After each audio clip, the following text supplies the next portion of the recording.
دیکھیے ایک واقعہ یاد آ گیا، حضرت موسیٰ علیہ السلام کے دور میں نا ایک چرواہا تھا، بکریاں چراتا تھا، اور اللہ تعالیٰ کا وہ عاشق تھا، عاشق صادق تھا، سچا عاشق تھا، وہ صرف زبان کا نہیں، دل کا عاشق تھا۔ مولانا روم رحمت اللہ علیہ نے یہ واقعہ لکھا ہے مثنوی شریف کے اندر کہ وہ جب بکریاں چراتا تو لوگوں سے دور لے جاتا جنگل کے اندر۔ اب بکریاں چل رہی ہیں اور یہ چرواہا اللہ سے باتیں کرتا تھا کہ یا اللہ کہاں رہتے ہیں آپ مجھے اپنی زیارت کروائیے، میں تو تڑپ رہا ہوں آپ کی یاد میں، اگر آپ مجھے مل جائیں تو میں آپ کے سر میں کنگھی بھی کروں گا، تیل کی مالش بھی کروں گا، یا اللہ اگر آپ مجھے اپنے گھر کا پتہ بتا دیں میں وہاں پہنچ جاؤں گا، اور میں آپ کا بستر بچھاؤں گا، گھر کو صاف ستھرا رکھوں گا، جھاڑو دوں گا، آپ کے پاؤں دباؤں گا، آپ کے ہاتھ دباؤں گا، آپ بیمار ہوں گے تو میں دوا داری کروں گا، علاج معالجہ کروں گا، تیمار داری کروں گا آپ کے۔ اب یہ باتیں کر رہا اللہ سے ان کی یاد میں کہ مجھے آپ اپنا پتہ بتائیں، مجھے آپ اپنی زیارت کروائیں، اپنا گھر دکھائیں مجھے۔ اتفاق سے ایک دن یہی باتیں کر رہا تھا، وہ اس کا معمول تھا، ہر روز دعا کرتا تھا، درخواست کرتا تھا اللہ تعالیٰ سے۔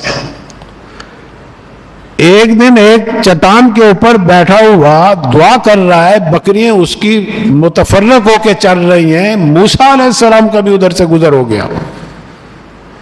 موسیٰ علیہ السلام نے دیکھا کہ ایک آدمی ہاتھ اٹھائے ہوئے رو رہا ہے، دعائیں مانگ رہا ہے اللہ سے، اور یہ باتیں کر رہا ہے اللہ سے۔ تو موسیٰ علیہ السلام تو بڑے جلیل القدر اللہ کے نبی تھے اور بڑے جلال والے تھے، انہوں نے جب یہ باتیں سنی انہیں تو غصہ آیا، اور اس چرواہے کو غضبناک لہجے میں کہنے لگے، او ارے احمق، بے وقوف، جاہل، یہ باتیں کیا کر رہا ہے؟ کس سے کر رہا ہے؟ تو اللہ سے کر رہا ہے۔ اللہ تعالیٰ تیری خدمت کے محتاج نہیں ہے، اللہ تعالیٰ کا کوئی سر ہے کہ تو تیل لگائے گا، مالش کرے گا، کنگھی دے گا؟ اللہ تعالیٰ کا کوئی گھر ہے کہ جہاں اللہ تعالیٰ آرام کرتے ہوں گے، سوتے ہوں گے؟ اللہ تعالیٰ کو کوئی نیند آتی ہے؟ اس کو تو اونگ بھی نہیں آتی، نیند تو دور کی بات۔ موسیٰ علیہ السلام صحیح فرما رہے ہیں اپنے علم کے مطابق، اس میں کوئی شک نہیں، قرآن کریم میں اللہ تعالیٰ نے خود اپنے بارے میں فرمایا ہے،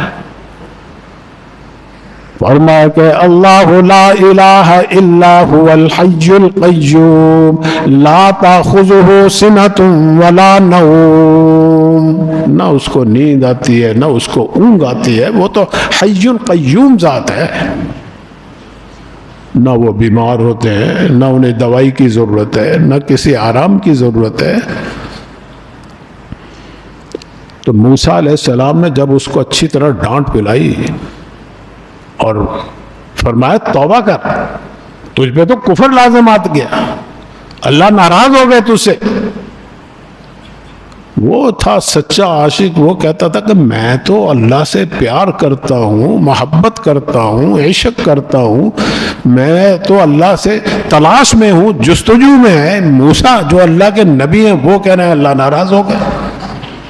وہ اپنا گریبان پھاڑتا ہوا، روتا ہوا، چیختا ہوا بھاگ گیا موسیٰ علیہ السلام سے، اللہ کے ڈر اور خوف کی وجہ سے کہ اللہ ناراض ہو گیا مجھ سے، اللہ ناراض ہو گیا۔ اب یہ جب معاملہ ہوا تو بعض لوگوں کے ساتھ اللہ کا معاملہ بھی مختلف ہوتا ہے۔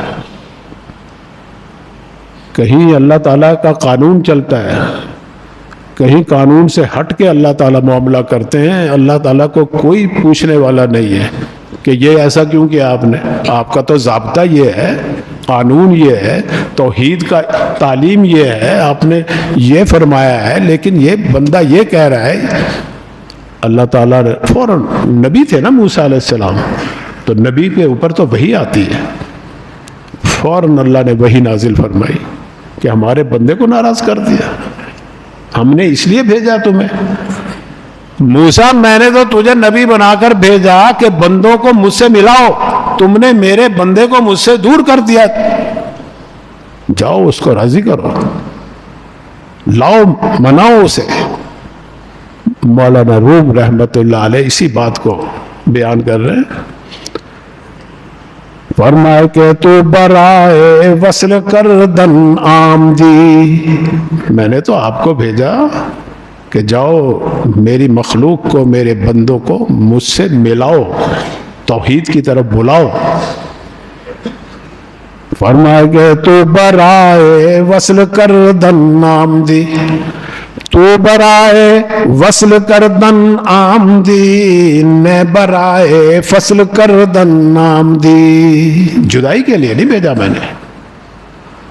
اسی کو مولانا حکیم اختر شاہ صاحب اردو کے اندر اسی شعر کا مطلب بیان کر رہے ہیں. شعر کے اندر ہی فرمایا کہ وہی آئی سوئے موسیٰ از خدا، وہی آئی سوئے موسیٰ از خدا، کیوں کیا تم نے میرا بندہ جدا. اللہ نے فوراً وہی نازل کی. گئے موسیٰ علیہ السلام نے منایا ان کو، سمجھایا. پھر